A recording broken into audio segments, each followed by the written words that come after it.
Hello, everyone, and welcome to the Housekeepers Podcast. Dare I say, the cleanest hour in podcasting.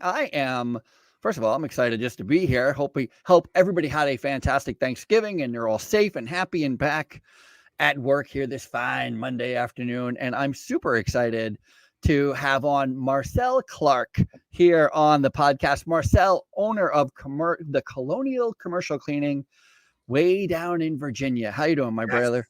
I'm doing well, friend. How are you, Ralph? I'm doing really, really great. I'm going to close out a window just so I don't get in all right. So I shut off every alert and then they still go off. So I've learned to shut certain things like you're out of here, my friend. But anyway, thank you for coming on the show. How was your Thanksgiving? It was excellent. Had a chance to be with family and friends. That's all that you could ask for, right? So it was beautiful. Anytime I have a chance to, just be with family, I'm in heaven. Yeah. And in the cleaning industry, a lot of us don't get the time off for Thanksgiving. Did you? Were you able to? Yeah. I mean, I have staff in place, so I'm one of the fortunate owners that, you're never really ever off. No, that's true. But, I definitely was able to get a break. That's super great. I worked all morning cleaning my mother's house. We're putting my mom's house on the market. Oh, and wow. So I worked clean, like back breaking. I was like, this cleaning is for the birds. Let me tell you. That's hilarious. It's been a long time since I've done clean outs and I've never been into like construction cleanup and that kind of thing. I've always worked in healthcare. Mm-hmm. And boy, mad respect for those people who post pictures of those before and afters of clean outs and, when somebody passes away or if they're moving on or if they're hoarding, and you have to go in there and clean. Oh yeah, man, that's tough. That's like move out cleans or post construction cleans. I mean, that's just a totally different level in commercial cleaning service. I'll tell you what, mad respect. Once you spend Thanksgiving doing it, you're like, all right. Yeah. You really love your mom. Yeah. I do. That's a good thing. That's a good thing.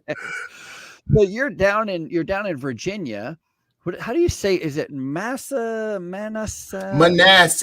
Yeah, Manassas. Good old Manassas. We're right on the cusp of Washington D.C. though, like 45 minutes outside. But it's definitely still the country though. It's a beautiful place to live. Yeah, Manassas. I like the name, Manassas, Virginia. Did you grow up there? No, I was actually born in Prince George's County, Maryland, closer to College Park, Maryland, home of the Terps. So how far away is that from where you are now? Oh, probably about hour 15, hour 20. Oh, that's not terrible. That's one reason. That's one reason why I love what we call the DMV, right? District of Columbia, Maryland, and Virginia. They all just border each other. So, I mean, it's easy to get anywhere here. Yeah. So talk to me about growing up in Maryland. How was that? It was beautiful, actually. I mean, that's always going to be home. It's just a great place to live. Most of my friends are still there. Went to college there, so it's just that's always going to be like my number one. Yeah. So are you an only child? Do you have brothers, sisters? Yeah, just me. Lots of cousins and best friends though. Yeah. Did your cousins like live around you? Nope, they were in Jersey, New York. Oh my gosh, not even close. Not even close, man. So you just had friends, right? That's it. Yeah, no family really around. But my friends are my best friends, right? Like when you're the only child, your friends become so. Like my friends that are in my life now, I have really like 4 really good friends. We've known each other from childhood, so It's just like that bond never changes. So talk to me about childhood. What did you do? What were you like as a kid? When did you get your first job? When did you start hustling? I was awesome. Yeah. Come on, man. I was awesome, man. Seriously, man. I mean, one of my best skill sets was money in the accumulation of money, right? So like I come from a bloodline of entrepreneurs. So my dad, that's what he did. He had in Philly, he owned what we call corner stores. So they're like 7-Elevens, but like cheesesteak is the thing in Philly, right? Yeah, so he had a bunch of corner stores. And when I watched my dad growing up, I was like, my dad was the man, like respecting the community, had 4 or 5 of them.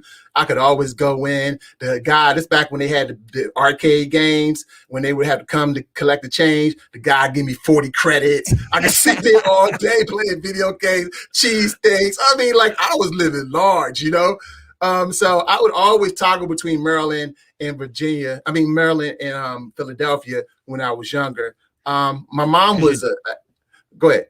No, I was gonna say. So your dad lived in Philly and your mom lived in Maryland. Yeah, my dad he's an entrepreneur, so he's gonna go where the money goes. My mom, she's a teacher, so she wanted to stay in Maryland. She taught. What does she teach? What does she teach? English. Yeah, so I had to be grammatically correct my whole life, bro. Yeah, like, no messing up. What grade? What grade? She taught 11th, but every word that I wrote, everything that I said was parsed and it was corrected. So it was like, back then I'm like, oh, leave me alone. But now I'm so appreciative, So, but between the two, it was a very interesting childhood because, again, my dad was the entrepreneur, my mom was the educator, and her attitude on my mom's side, all of her sisters grad school, master's degrees. So, at Thanksgiving, the only conversation on that side of the table was, what school am I going to go to? So when I graduated from grad school was when I really figured out, okay, what I was going to do. But I mean, just growing up there, it was beautiful. And then, when I graduated from grad school, so hold on. You're skipping like a whole chunk. Like you had me at 40 credits because one of my first jobs as a cleaner was cleaning Maxie's Arcade. And one of the things that we would get as payment was he'd give us credits on, we'd get credits on Miss Pac-Man, on Asteroids, on Galaga. Same games, man. Those were the go-to games back then. Yeah. He'd just open it up. He'd reach in there. Ding, ding, ding, ding, clink, clink, clink, clink, clink. Get you some credits. I get tired of playing. All the kids in the neighborhood, they would be all around me because they know I get tired and they want to jump on the game. It was crazy. I was the most popular kid in Philly. Yeah. Hubert. I mean, oh man. Oh, those were the awesome games back then, weren't they? They really Centipede. I mean, I just remember hours and hours. It doesn't get better than that. It doesn't get those were the days. Not like my kid now. He's in his room all day on the weekends. And you want those back in the day, you had to go to the location, be in there, you could see everybody in the neighborhood community. It was just worth it. It was an event. I gotta tell you, I think one of the weakest parts of video gaming now is you get a chair. When we were kids, we didn't get no chair. Stand up at that machine. Full exercise, man. All day, every day. That's all you could do is stand there. You stopped playing because you got tired of standing. That's it. That's the only reason why you stopped playing. Tired of standing. Oh, awesome. So funny. So what was your first job? Like, did you deliver newspapers? What did you do? Man, my first job was when I was in sixth grade. My dad used to send me back home because I'll stay with him the whole summer. He'll send me back before school start. But Now and Laters, the packs of Now and Laters, yeah, they were these candies and it came like 12 per pack. He would send me send me home with a whole case. I'll go to school and break them down 25 cents a pop. I was the only kid walking around with a boatload of cash. I'll send him enough to buy me another box and he'll send it to me and I'll just start all over again, man. So, I mean, it was really at a young age, I was just really acclimated to buy low, sell high, So it's followed me my whole life. Like I've been in the stock market since I was 20. Like I've been buying my own positions since I was like 19, 20. Like understanding that concept, it's ruled my life. So, I've had my first job. Of course, I did McDonald's. Who didn't work in McDonald's? They used to call me lobby because they used to only let me do the lobby, man. They would only let me sweep. I couldn't even get to the cash register. I think the highest I ever made it to was like fries. That sucks, right? How you gonna work at McDonald's and the only thing you can do is fries, come on, man. So, but it was a learning experience, though. You get what you can get. Well, so, your first job. My first job was cleaning the high school. So listen, really? I would have taken the lobby.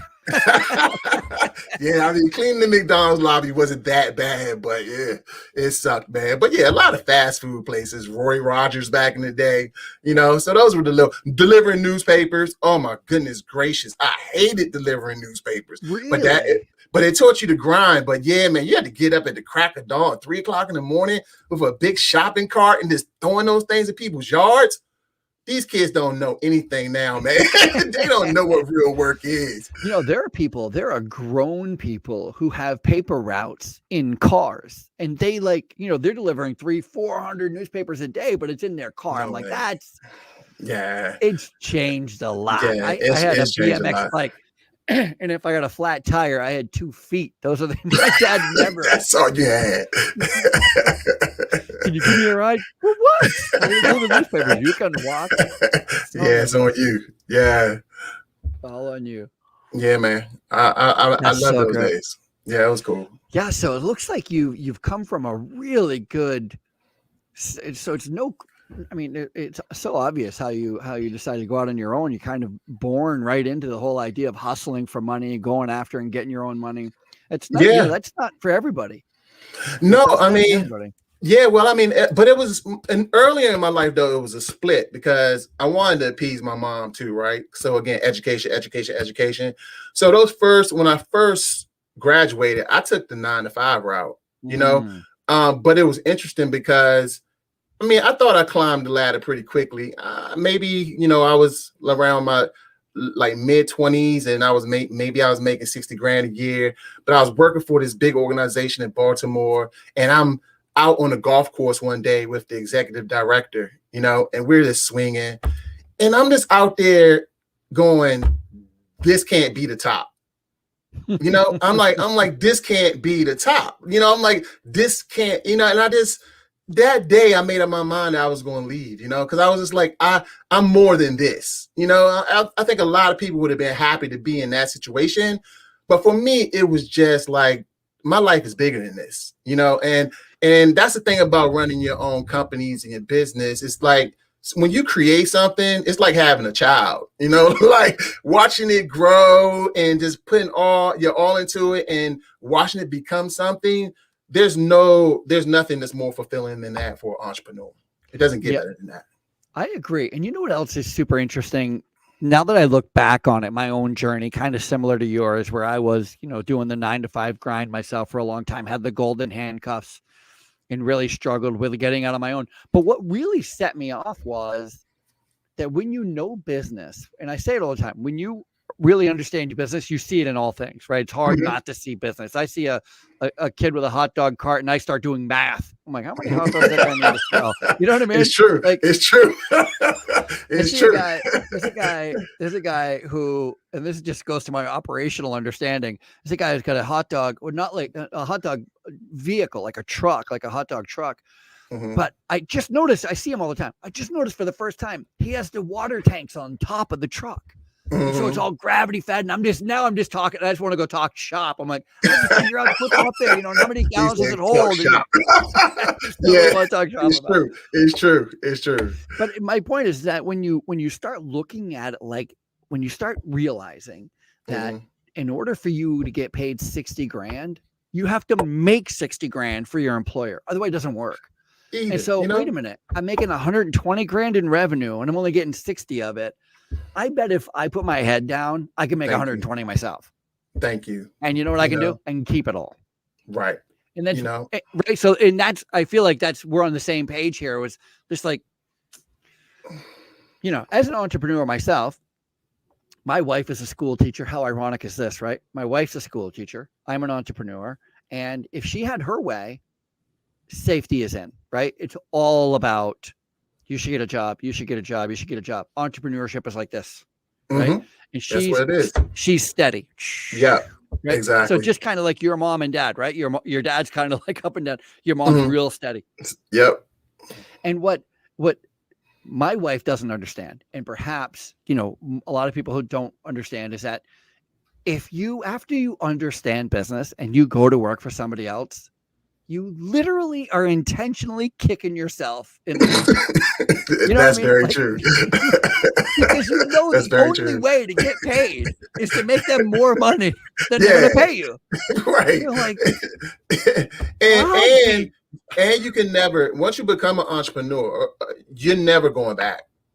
Like you're never going back across that bridge. Maybe like if I'm 70 or 80 and I want to just teach, or be a professor maybe, but earning income, you just know better. Like you said, you're not getting paid maximum value when you work for any company, right? You know that. So you're just, like you said, you're just sitting there annoyed because you're like, come on, man, I could do so much more of my time if in fact. But like you said, on that range of risk, it took me a second, to actually understand and respect the fact that everybody's not built for this.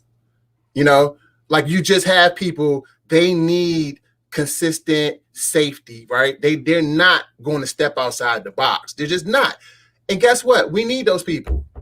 With truth being true, everybody can't be a leader. Yeah, everybody can't be an entrepreneur. So I'm settled on that now. I understand it. So that's why with me, my thing, again, being as though, I come from that background, like you said, with all those jobs I had, I've learned how valuable employees are. Really, we hear it all the time, but there is no business without employees that really want to work for you, and they really want to carry your brand, and they really believe in the company. Forget about it if you don't have that. And that's what makes this special, right? Like only certain people can motivate certain people and clarify their vision. Everybody's not built to be an entrepreneur. And that's why we take the big risks, but we also get the big rewards. I'm cool with that. I wouldn't want any other life now. Like I know this is what I'm supposed to be doing. So I just talk to people, but people, anytime anybody asks me if they want, mentorships and things like that, I'll do that in a second, because I really want people to understand what real economic freedom, financial freedom means.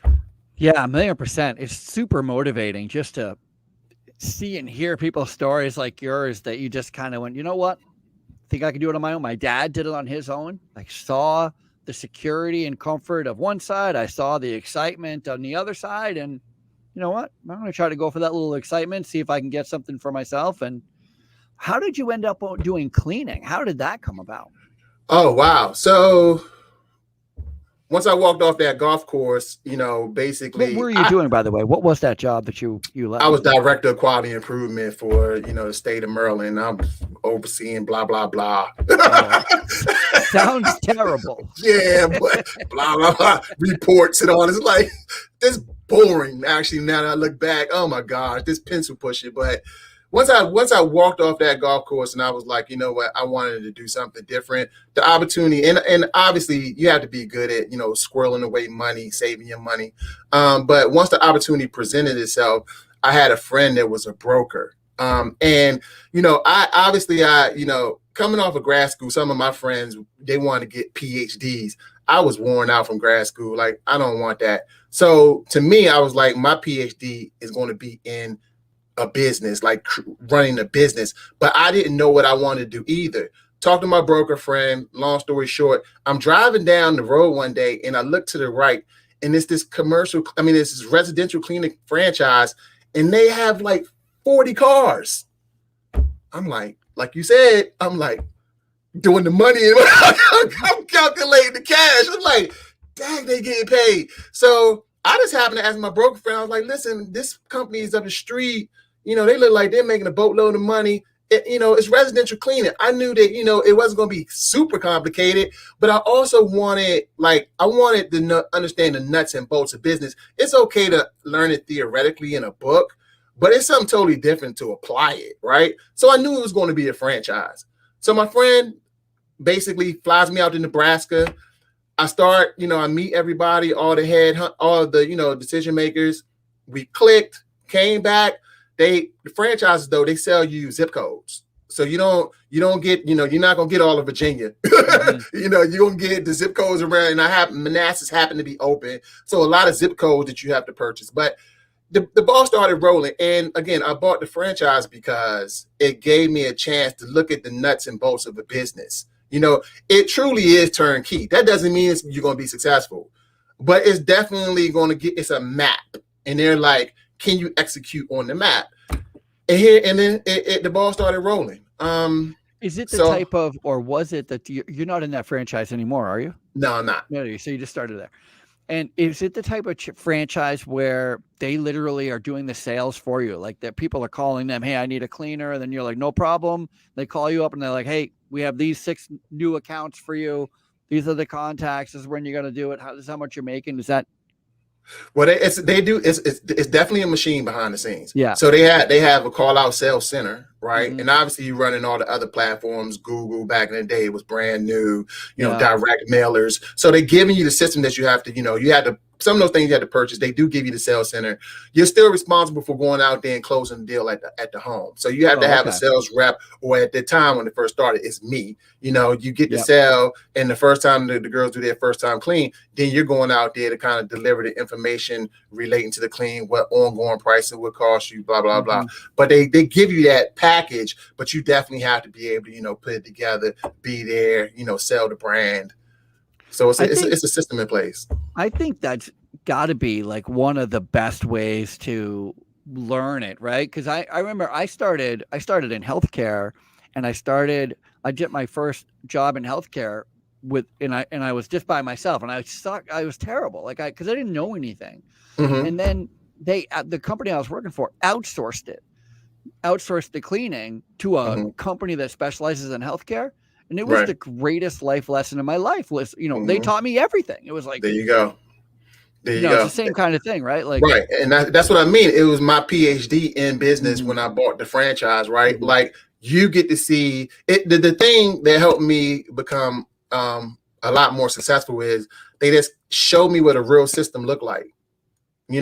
Like these are the things that you have to have in place. You have to create a machine. You have to be very consistent. And you got to hold the brand. And like that brand was a high-end brand. So they're coming in with 4 maids. Everybody has to wear uniform, have to have the shiny cars. You have to deliver a certain look, a brand to the client, and these aren't clients these aren't low end. These are clients, like higher end households, everything. They can afford it. But with that comes expectations, right? If somebody's going to pay you, 25% more than they should be spending, your people need to deliver on everything that you say in your advertisements, right? So that's what they showed me. Like if you're going to have a company, you have to make sure that you deliver on that system. Yeah, no, I totally appreciate that. And what was that system like? Like, I mean, it was, this is how you do a clean. This is how you begin a clean. This is how you end a clean. This is how you clean your house. Like, was there any, do you do? Back in the day, they sent you these huge manuals. Like, did they really? And I'm talking about, they cover everything from when you open the door to the girls getting in the cars to what they better look like, all the way to the household. Every bucket, every split bucket, every chemical labeling, like it's broken down to a science. And that's then awesome.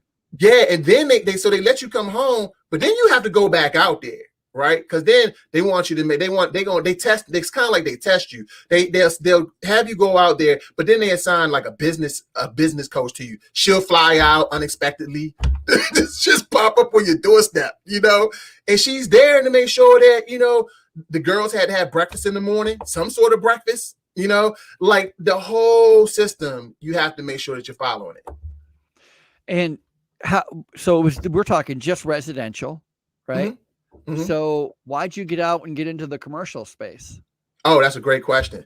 So with that company, there were some ups and downs. And again, I think the lesson there was, just you just have to have perseverance, because it's not like that franchise went like, it didn't just go straight in the air. I actually bought it, had to go through 2 recessions, so it was tough. But finally, when we were flying, basically like a plane, once we got up in the air and everything was flowing, after 7 years, and this is my personality, I was kind of just like, why am I paying you guys this franchise fee? Right. Because that's what people don't understand. Yeah, you can be successful, no guarantee in success, but you're also paying this fee every single week. And I'm almost paying them as much as I'm paying myself, So it was it's like it's a cap on learning, like you learn everything. Go ahead. Just on that, and I to be fair, I've never owned a franchise, so I've never done it, but I do know a lot of people who have done it, and I think one of the biggest complaints that I have heard is that the franchise has so many hoops that you have to go through as an owner that you end up working in your business instead of on your business. And so there becomes a point where you can't grow anymore because of all of the restraints from the franchise. Did you feel that, or did you see something like that at all? No, early on, I figured out the whole working in the business versus growing the business part, right? Yeah, so, I mean, that's a mental decision you have to make. You know, like a lot of owners, especially entrepreneurs, we're control freaks, right? We don't think that anybody could do it better than us, right? No question. So, you know, I had learned that, listen, you have to be able to let go and push away. So for every franchise is different, so I can't speak for all of them. The one that, you know, I did own, I never have anything negative to say because they made me who I am. And what they showed me was totally worth it. It's just that, again, it's just kind of like you were saying of what we were talking about earlier about, you know, getting paid what you're worth. I can't grow this business and then I'm paying this person as much as I'm making myself. And they're like, what they're just sending, I mean, like it's bare minimum. It feels like bare minimum at the time. Yeah, you have the machine, blah, blah, blah. But again, you're paying, we're talking about real money here, Ralph. Like I wasn't paying them small money. They're making a lot of money. So that just annoyed me. That's all it was. It just annoyed me because I'm like, listen, I could do this, right? So when the opportunity presented itself, I was like, you know what? The one thing about residential cleaning and for franchise is here you go. You're right. It's restrictive because they're telling you you can only do residential. And then they have the audacity to tell you, like, if you go create Ralph's Tire Shop, you owe them a percentage of that. I'm like, whatever, man. You know, so those things started to annoy me, right? So what happened was a lot of my clients, again, said they were kind of higher in, they would always ask me, you know, I have an office in so-and-so. Can you guys come out and clean it? We have a so-and-so office here. Can you come out and clean? And I would always be like, no, you know, like, no. Yeah, it sucks, right? So I'm like, you want to organically grow is by word of mouth. That's the backbone of growth here. And they're great. Even though people sometimes don't understand commercial and residential, they're like cousins, but they're nothing alike, right? Yeah, they're not but alike. It's such a way. Some live in New York and others live in Maryland, from what I understand. Exactly. It's very true. But you still could grow. It's a way that you can expand the business. The fact that they weren't even hearing me on the subject, that was a nail in their coffin, right? So, and again, we were on amicable terms, but I was like, listen, I just feel like I have to grow. So what they did let me do, and this is one reason why I still love that company, is they did allow me to start my commercial cleaning company while I still owned that franchise. And I told them I was going to do it, right? So once I had a taste of commercial cleaning, it was like I was able to sell that company for a nice profit, right? I was off to the races because I already knew the system that I needed to create. I just recreated it on a different level this time. You know, everything was better. And like, you can still find great vendors in every category, created our own logo on uniforms. And I think the thing that put me over the top too is I had a friend and we were talking and he goes, well, you know, that franchise looks successful, but does it bother you that it's not yours? Like you didn't create it. That bothered me too, because it's true. Like it wasn't mine yet. You know, it was something that I like. Again, that was my PhD, but I didn't create it. Colonial Commercial Cleaning is my idea. You know, that's my logo. That's my brand. That's everything that I created. That's why it's going to always be like one of my most successful ventures because I created that from scratch. And then once we jumped into the commercial cleaning realm, it's just that, you know, we went from managing 300 clients. You know, that's the other thing I didn't miss. The older lady calling me with the complaint. They want to talk to management. She want to curse me out for $25. I'm like, lady, you killing my day. But I'm saying that to say that's 300. We had to have 300 houses to make a decent revenue. Here at Colonial, our profile might be 50 buildings, but our margins are much larger. I'm just dealing directly with decision makers. My management is in place to deal with the situations relating to the building.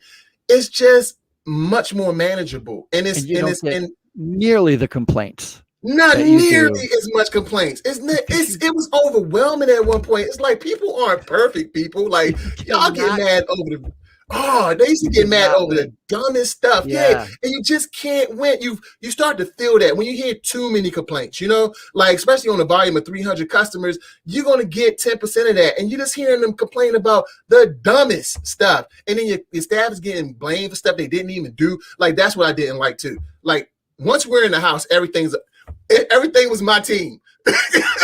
If something went missing, it was my team. If something gets broken, it was my team. I'm like, lady, come on. Like, I know my people, they're not stealing you, but you can't say that. You just got to pretty much try to eat it and figure out how you can land the plane without losing the customer. I didn't miss that at all, man. As you can tell. Still don't miss it to this day.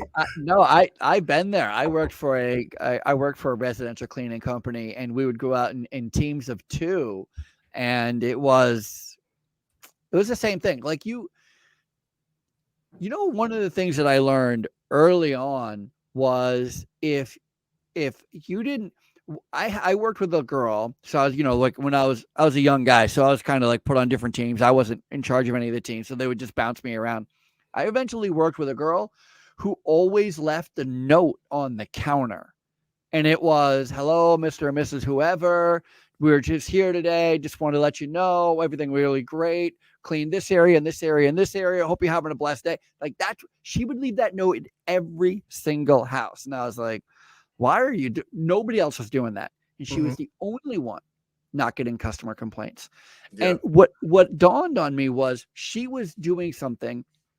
She had figured something out that nobody else had figured out, and that is, if you don't intentionally let your customer know you were there, they're going to go looking for evidence that you were there.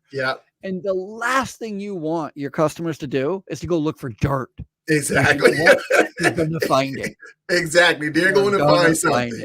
That is definitely a proactive way to get ahead of it. Just something. That's exactly why, companies, they do something with the toilet tissue, or they leave the blinds open after they want you to know that they were there. You know? Yeah. I remember those days, man. So I get it. I totally understand. But so talk to me how you actually, like, I'm really interested in, like, what was your first account commercial? You go on your own.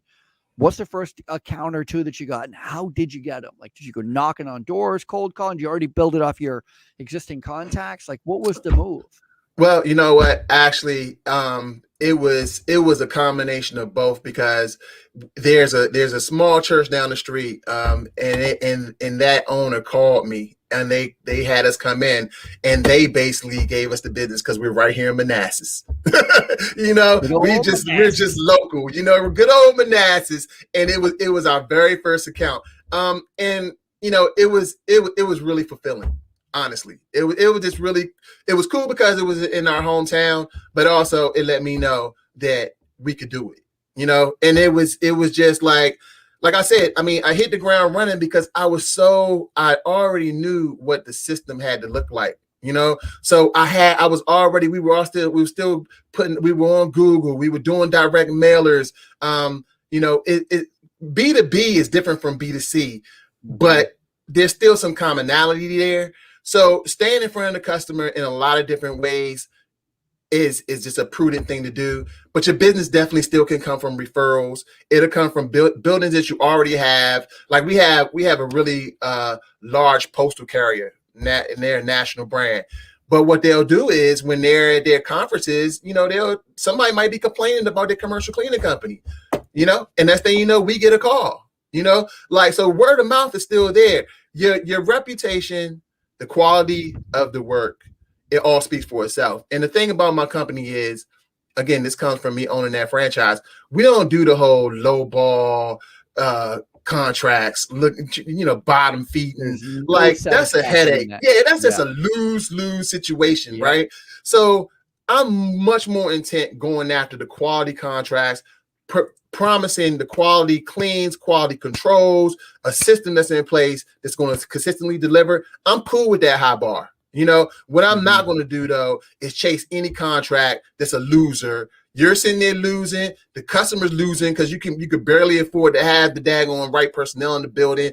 That's just not how I was, I wasn't taught that way. I won't go down that road. So that's an example of how it's up to you as to how you're going to build your business, But yeah, I mean, from that one contract, it was just like once our machine was in place and word of mouth started happening, slowly but surely, it just started building on itself. And then it's really about just making sure that you have the right people in place. Like, for instance, because that's the thing about DC, Maryland, and Virginia, we serve all three.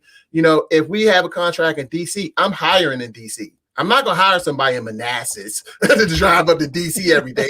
That's a distance, right? So we're going to hire in that region, and we let our new clients know, they're going to be there, rain, sleet, or snow. They'll be able to get there to your building. They're going to be trained by our people, and we have consistent monitoring system. So, it was totally worth it. But yeah, that one church in Manassas, it blasted. How big was that account? How big was that church? And I don't mean in revenue. I mean in like, is it a weekly clean? Oh yeah, that's the most important thing in this business. It was repetitive business, so it's 5 times a week.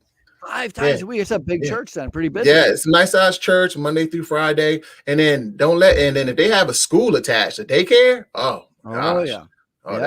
that's money. I was just talking to a guy who cleans a church. He's the director of the executive housekeeper of a church in Texas, and he said it's like 4 square city blocks, the size of the church. I was like, what? He goes, we have programming 7 days a week. We're there 7 days. I was like, whoa. Yeah. Those churches are incredibly, those are incredible institutions. Yeah. A lot of them, they're basically 24/7. Again, they have daycare involved. They have to do funerals. Like they're ongoing. So, they definitely need our services. A lot of community events. Yeah, always have community events. They're always active. They're always active. So yeah, they're definitely in our client base. That's really great. So where did you end up? Like, where is your focus? Are you kind of all over the place where you do anything and everything? Or do you focus in on like Class A office buildings? Or are you more into the healthcare space? Like we kind of cross a couple of different industries. Our higher focus is usually on religious institutions. Like I said, we have some national brands that do, packaging and package delivering. So they're like at the core of our profile. Obviously, offices and medical will always warehouses? be. Warehouses, basically. Okay. So and then again, offices and medical will always be a core. But yeah, we keep it tight. Like we won't go into like manufacturing. That's equivalent to, again, move in, move out, post-construction cleans. That's just drama, But one thing that we did do that, again, this is a perfect example of how you have to acclimate in business. We did have to start focusing on COVID deep cleans. So we had to actually create teams to do COVID deep cleans and charge at an hourly rate. But we discount that rate for our existing customers. But for the public, that's definitely been a revenue generator. Like that probably, saved us during the pandemic. Because the one thing about commercial cleaning is you have this transition to work from home. Right. Everybody. So how did that go? How long have you been doing the commercial cleaning, first of all, before 2020? It was 2011. So you've been in it for a while before 2011 or 2020. That's good. Yeah. So you had some long-term customers. Yeah, had long-term clientele. But again, the adjustment was you have existing contracts, right? But now these buildings, you have the decision makers going, listen, half our staff isn't even there, but maybe 80% of our staff isn't there. So if that person is like, okay, well now, we were getting our building clean 7 times a week, but nobody's there.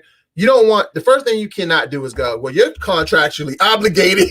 Like you do not want to do that if you're smart, because as soon as that contract comes to an end, you're coming to an end. So there you go, like thinking on your feet. So a lot of times that's when I really had to get back involved with our ongoing clientele was I had to negotiate some of those deals. Like, okay, we're going to drop your frequency to 3 times a week. All right, on a temporary basis, contract still in place, but we're going to adjust your rate for 3 times a week. And then once we surface from this pandemic, because we all don't know when this is going to be, let's revisit the issue. That worked out brilliantly, because it keeps you flexible.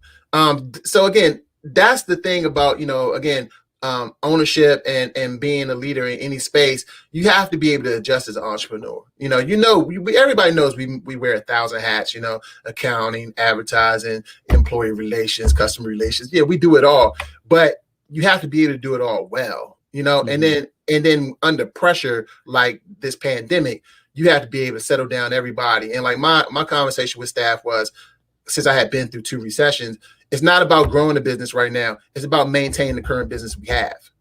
That's the only goal we have right now, right? I'm not concerned about anybody new coming through the door. I'm more concerned about our existing base of clients. You make sure that we go above and beyond to make sure that they're golden. And I said, we'll emerge from this just fine. And that's where we are, you know? And again, then when we added that service to COVID deep cleans, it actually started a revenue stream. What was the service you were offering? We were just offering a going around like a little hazmat team. Yeah, pretty much the same thing. Yeah, they had to be. You had to make sure that they had the proper PPE. And then full defogger. You know, defog everything. One person is wiping down all levels. Everything you have somebody disinfecting and sanitizing everything. You have somebody that's responsible for the flooring, and then you have somebody that's responsible for all bathrooms. And you had the person with the defogger. So it's a 4-person system. Right. And they're just going there systematically knocking it out, no matter how big the place is. But for something like that, you have to charge an hourly rate, which was a pretty good hourly rate. But because you don't know how long you're going to be in there. You don't know what's going to happen. But, you know, it turned out to be, you know, a godsend, you know, because, again, you know, in business, you had to be able to adjust. But that was definitely a big deal.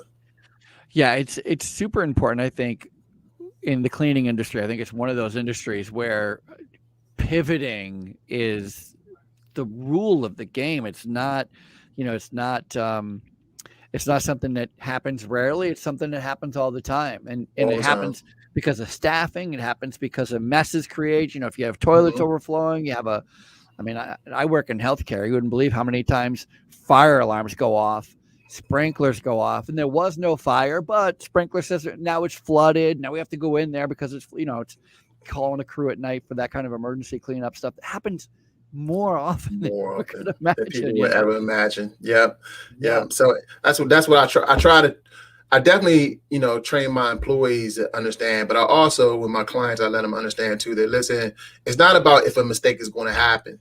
It's about how efficiently we deal with that mistake, right? So everybody's human, you know, and something's going to happen.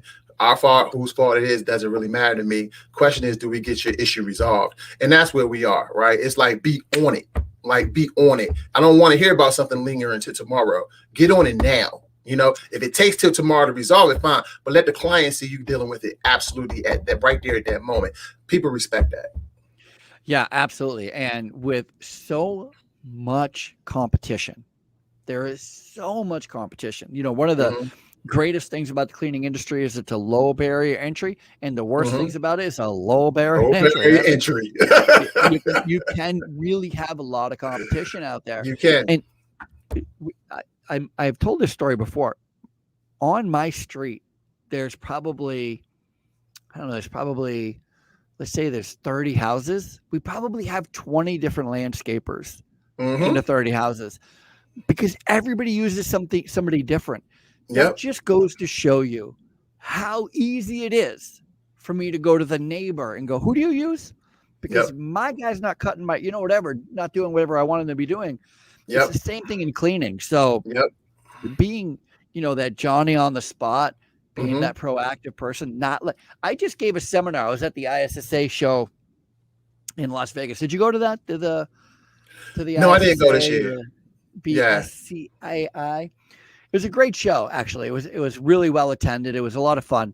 And one of the things when I'm doing my presentation, so I always talk about the word presentation. Like cleaning is twofold. It's one, how do things look, presentation, and second, cleaning and disinfecting, right? So one's about germ cleaning, but one's really about, does it look good?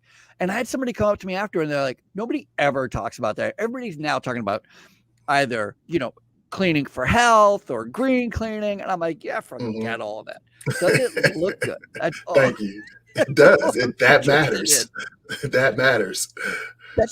That's the only thing that a company is hiring me for.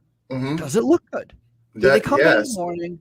Does it look good? And people have this thing about smells, does their house smell good, but it goes that was the thing, like learning your client, your customer, what is it that they like? If you do what they like, the house is clean. Yeah. If they're about smells and it smells good when they walk in, their house is clean. If they're looking for blinds and you do their blinds well, the house is clean. So it was always, and it's the same way with commercial cleaning, understanding what your client wants and executing, Yeah, 1,000,000%. That brings me to this other point. When I was telling you about that girl who left a handwritten note, the other thing that she did is she refused to bring in our cleaning chemicals. She never used the company's cleaning chemicals. And the company's cleaning chemicals were literally bought at the store. Like I think he went just to Costco and bought whatever was on sale or whatever. She just simply would never, she would go into their house, she would use their cleaning products, and when they were low, she would add that to the list. By the way, you're running out of 409 or you're running out of, whatever. Can you get some more of that? And I got to tell you, I didn't realize, again, she taught me a lot, but it took me a lot of years to realize how much she taught me. Because I'm that kind of a learner. That's funny. But in retrospect, I mean, think about that. My wife has cleaning chemicals that she likes. It's the one she buys. She doesn't go and buy what's on sale. She buys the one that she thinks works the best, smells the best. And to have some company come in and just bring in their own material, their own smell good, smells like not good, the opposite of good, would not be helpful. So that's a smart move too, to align, or in residential, use the chemicals. I have a friend who cleans the houses in Boston, and I'm like, stop bringing in your own chemicals. Use theirs. Whatever they use, put that on them. What are you going to make on chemicals? Very little. Nothing. Yeah. It's certainly not enough of a revenue generator. It's too much of a hassle, I say. Yeah, very true. So the way something smells it's a good call. It's a good call. Yeah, I mean, a lot of people, smell is their thing, so they just equate that to cleanliness, so you could again, like you said, I've met so many people that were in the residential space. They were all using Fabuloso, and they were all using Fabuloso, man. That's their go-to, the purple bottle. But you know what? Their clients were swearing by them, so hey, listen, you can have a process and go in there with 4 maids if you want. But like you said, the barrier to entry is low. And then the thing about residential cleaning is, the margins aren't going to be there, because when you're in a situation where like we are now, and, when economic uncertainty is there, one of the first things, that couple is going to do is, they're going to be like, we can clean our own house. I mean, you're competing with 15-year-olds.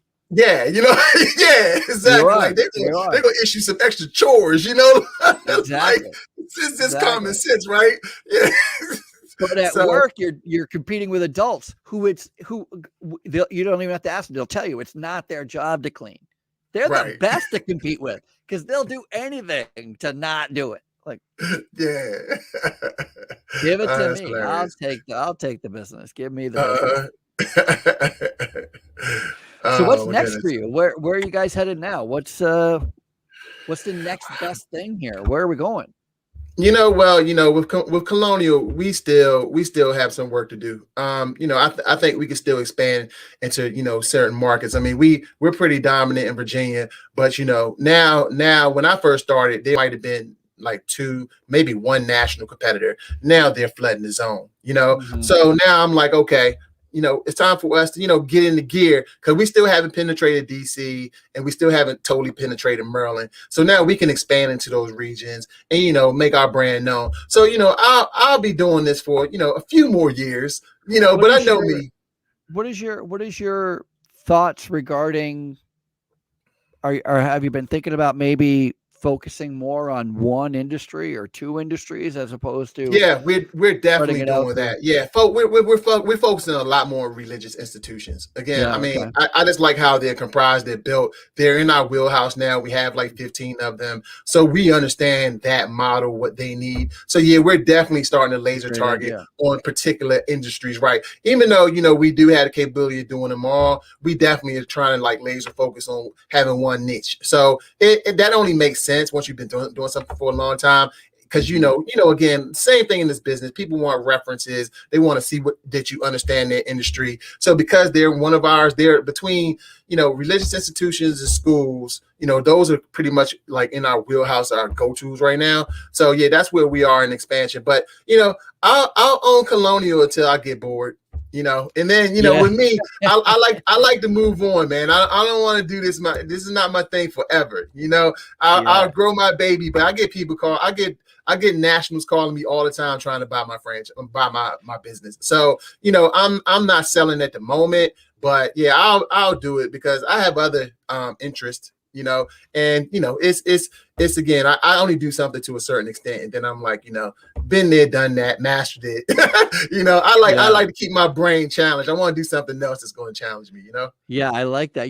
I one quick thing that I want to ask you about, and that's about the culture of your organization. And I wonder, because I've never worked for a company that focuses on religious institutions, but I did work for a company that did schools. And I kind of, maybe there is some symmetry there where the schools, we had both where we were working at night, but a lot of times we worked during the day. So there'd be custodial staff during the day in a school. And so there was this, if you just think about the type of person, and this is the root of my question, the type of person that cleans schools, especially those who work during the day alongside of the students and the faculty, they're a real hardworking, they're real participative, they're really kind, they're generous, they're proactive. And that lends itself to a really nice culture because that's the type of person you need to have. I wonder if that's the same thing you find in a religious institution where you're providing, because I can imagine you're not cleaning when they're not there. I mean, there might be some night cleaning where you're cleaning up after people are gone, but I imagine because there's so much going on, you're probably having to do a lot of co-working. So how is the culture with that? How is your company culture affected by the type of customers you have? What I found, especially early on, is with religious institution, it starts with me. When I'm sitting across from a decision maker, and a lot of times it's a pastor, they're feeling me, right? They want to see where I am, period. They're not going to ask you where you are, but they want to see where you are. It's all about that first relationship. I've always been in the habit of doing that anyway. Like I like to go out in the field, talk to, potential clients because, it's my brand, and I never liked when you would call a company and then you try to get through the management and you're going through 10 people. Nah, you have my number from the beginning, right? So when the issue gets to me, there is nowhere else for the issue to go. My employees know that, right? So when I walk and I talk to anybody and I make my promise that we're a different type of company. We're very accountable. These are the systems we have in place. We're going to have great quality controls. You're going to always be able to reach management. And I'm definitely always going to be the eagle in the sky watching your account. I'm sticking to that, right? Mm-hmm. And what I've learned is that's what they want. That's what they respect, right? They know, and it's true to the end, and that was what I had to deal with too. Again, in the pandemic, a lot of those, reorganizing the contracts with a lot of my religious institutions. And right there, they saw that, I was about my word. I was like, I'm not going to hold you to this agreement. Mm-hmm. That wouldn't be ethical, and that wouldn't be moral, and that wouldn't be in tune with, being a kind person to hold somebody to a contract when the circumstances have changed to an extent that nobody could have seen coming. Right. Yeah, that's how you grow in that particular industry. Then, like you said, the people that I place in that building, I'm going to make sure that they're a top employee.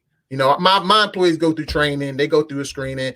I usually talk to the people that I'm going to hire, even though I don't have to do it. I do have management in place to do it. I still like to do it. I want to see who works for me. I want to talk to you, and I'm looking at their background. I'm making sure that they know what they're doing when they walk in that building. And like I said, when I place them in that building, they're going to be ready to go. We're not going to just drop them in the building. We're going to have a manager there with them all week. Make sure that all their equipment is right, that they know where they're going now, they're getting there on time, and then we're going to let them fly. So I'm gonna follow through the entire system. But yeah, it's definitely, every industry is different. But when you're dealing with a religious institution, I'm going to heaven. Listen, Yeah. I'm getting in. I'm telling you, I'm getting in, and it's because I am not messing with the Lord like that, right? Like, anybody that tries to get over on a religious institution, you should go to hell for real. Like, that's where you belong. So, like, it's never even something that I would cross anyway. But they're definitely sitting across from the right person, because I'm gonna make sure that they're good. Too funny. Isn't there? I was reading something. Didn't you start a charity as well? Is there something else that you've started? Nah, I just used to work for Catholic charities. That's all. Oh, I thought you started something. I'd have to look it back up.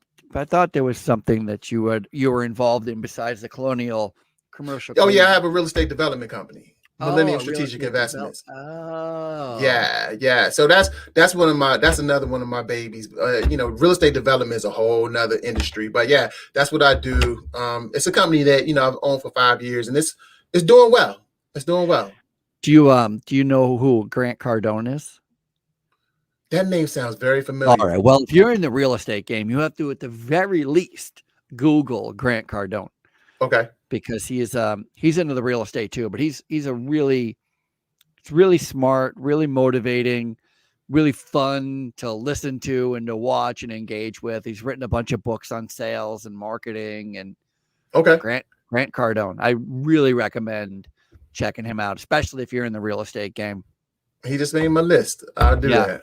Yeah. Gary V, if you're in the NFT space. Let's see. Yeah, I'm just learning about NFTs. I actually told my family they need to give me one for Christmas. I mean, I was all overseas, man, but the Ethereum and all that, I'm in Ethereum, but it gets a little complicated. Then you have to figure out what's real art, like you're looking at it, you're like, hold up, man, is that going to really be worth something down the road? So yeah, the NFT space is beautiful, and I think it has a future, but you better do your homework. You can't just go in there buying stuff. Yeah. I'm in the beginning stages of creating my own NFT. But cool. Let me tell you that art is not exactly what I'm selling in my NFT. I mean, obviously it's going to be a picture, but I am no artist. Some scribbles. No, I'm hoping to use NFTs as I'm a writer. I have a new book coming out, and I do events and stuff like that. And so that's really so I'm really hoping to use my NFTs as access to buy early editions of my books, get early access to events and stuff like that. So that's what I'm hoping. Oh, that's smart. That's so smart. The art won't be all that up to par, but I will. Hey, listen, as long as you get them there, that's all that matters. No question. This has been really, really fun. I really appreciate everything about you coming on the show and telling your story. I'm so impressed about growing up Maryland, going between Maryland and Pennsylvania, and getting those two sides, that steady stream of income and that entrepreneurial spirit. And you can totally see that you definitely have seen both sides, and you seem like you hold both. You hold that steady Eddie kind of job, as well as you're willing to take the risk, you're willing to do the work, and super great. Yeah, I appreciate those kind words. Yeah, I try my best to be as balanced as I could be, but life shows you a lot of different things. You just have to embrace it all, and just roll with the flow. So yeah, that's totally me. I remember where I came from. I definitely appreciate where I'm going, but I'm in the now. I'm just taking it all in and enjoying the ride. Yeah, that's really great. How do people get a hold of you if there's somebody's looking for employment? Are you hiring? If they're looking for a commercial cleaner, how do they get a hold of you? So if you're looking for a service, you just go to colonialcleaning.net. And if you're looking for me, colonialcleaning.net. And if you want to talk to me, because again, I'm always open to the public, it's Marcel, Marcel at colonialcleaning.net. Marcel at colonialcleaning.net. Yeah. And what if somebody's looking for a work? Are you hiring? Yeah, if they're hiring, they can go on our website and they can fill out an application, or they can actually call into our office. Can I put our phone number out there? Please. Anything you want? Yeah, 703-257-7729. Here, let me put it in the comments. Say it again. 703-257-7729. 7729. 7729. If you are looking for work in, what is the name of that called? Manassas, Virginia. Manassas. I don't know why I can't say it. Manassas, Virginia. People ask me to spell it all the time, just like Mississippi, man. I get sometimes I just say, go Virginia, man. Just Virginia. We're fine. Cleaning. All right. If you're looking for work in Manassas, Virginia, Colonial Commercial Cleaning, here's the number. I just posted it on all the platforms that we're live on. So if anybody's after that, and they could probably call if they're looking for a cleaner as well. Absolutely. So especially if you're a religious institution looking for a company that takes real good care of you and the Lord. And the Lord. Very important part. Very important. Nice tagline. We clean for you and the Lord. And the Lord. Well, that's it. Thank you so much for being on, Marcel. I really appreciate it. Marcel Clarke of Colonial Commercial